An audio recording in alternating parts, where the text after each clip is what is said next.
no es el Congreso, no es la Corte Suprema. Muy tímidos. Sí, con ese tema. Y tienen un doble problema también, ¿verdad? Una es que ni son tribunal, ¿sí? Yo siempre he dicho que debería ser un colegio electoral.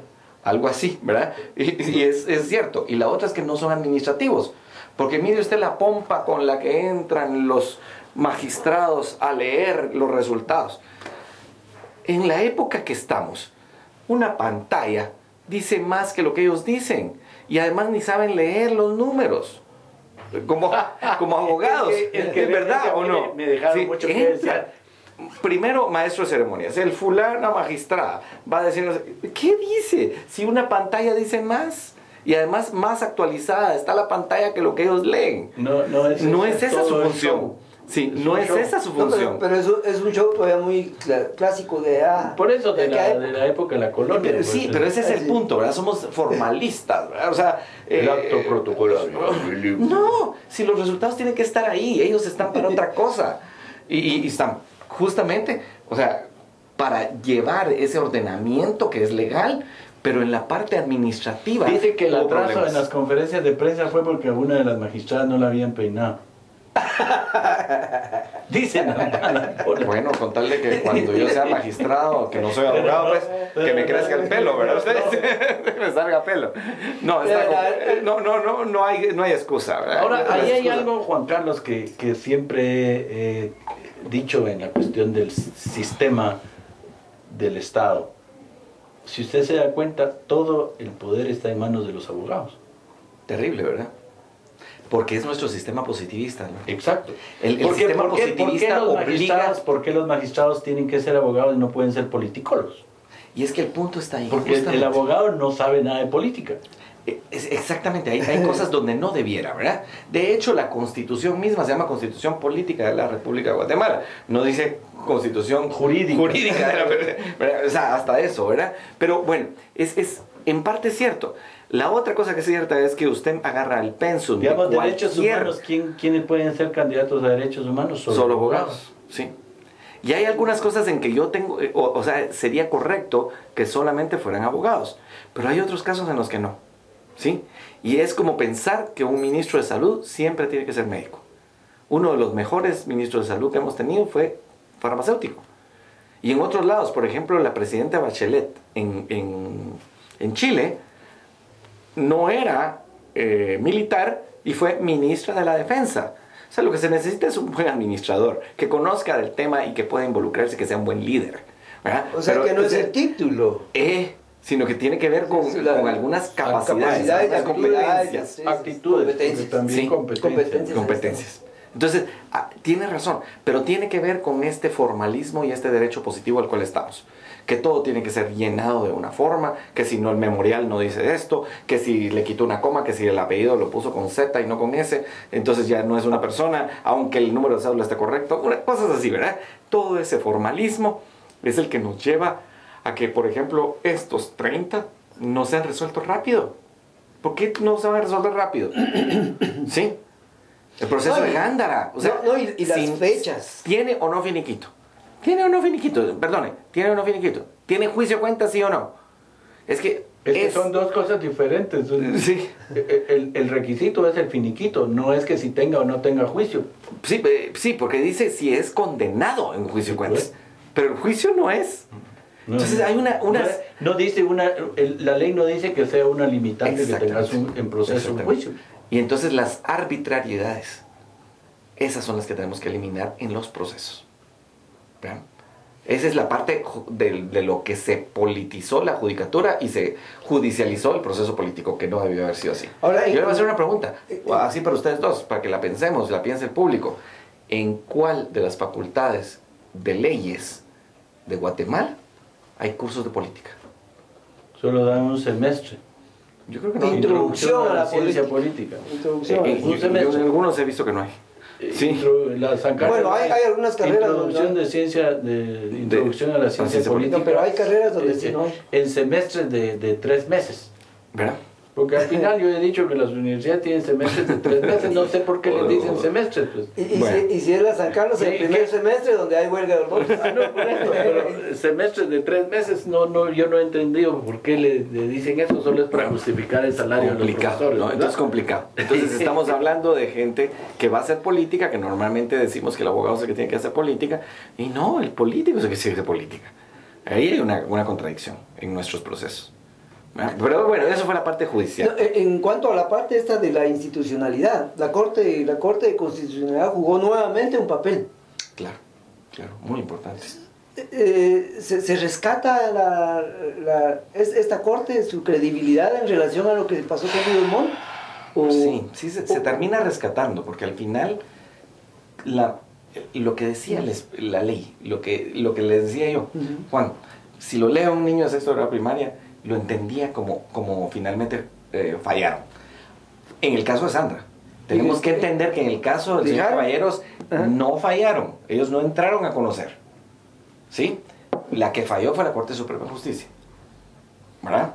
Ellos no entraron a conocer, ellos simplemente vieron que el proceso que habían puesto justamente los oficialistas no cumplía con los requisitos y no entraron a conocer, ¿verdad? O sea, no hay un fallo de la Corte de Constitucionalidad, pero se salva la institucionalidad, ¿sí? O sea, lo que nosotros sentíamos que era lo que decía la ley se salva, ¿sí? Pero la Corte Suprema lo que hizo fue dejar, no amparó a Harold Caballeros, o sea, prácticamente no era un candidato. No, sí lo amparó. ¿La Corte Suprema? Sí, no lo amparó provisionalmente, pero el fallo es que es dividido 2 contra el resto, no me acuerdo cuántos son, es a favor de Harold Caballeros. Se va, o sea, se queda el tiempo para entrar a proceso. El Tribunal Supremo no recurre a la Corte de Constitucionalidad, tampoco ADN y Adela Torreviarte, y los únicos que recurren son los oficialistas. La UNE gana y no entra a conocer la Corte de Constitucionalidad porque no va en el formalismo adecuado, ¿sí? Eso tiene sus ventajas y sus desventajas, pero el gran asunto es que para el conglomerado, ¿sí? Ese es el sentimiento de lo que dice el espíritu de la ley. Sí. En lo que es la dinámica social, ya pasando a los efectos que generó este proceso electoral, en muchos municipios se generaron descontentos. Terrible, ¿verdad? Terrible.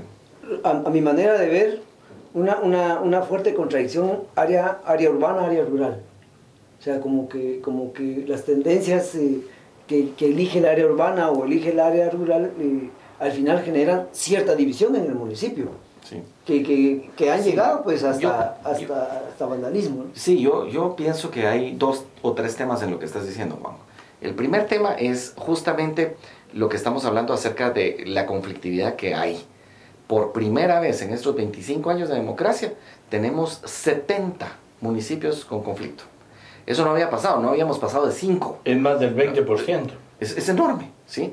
Entonces estamos con un gran problema. 70 municipios con problemas nos habla del desgaste que hay del proceso democrático para algún lado. El asunto es que no es solamente ideológico, porque no hay mucho de ideología en esto, sino que es de negocio, ¿sí?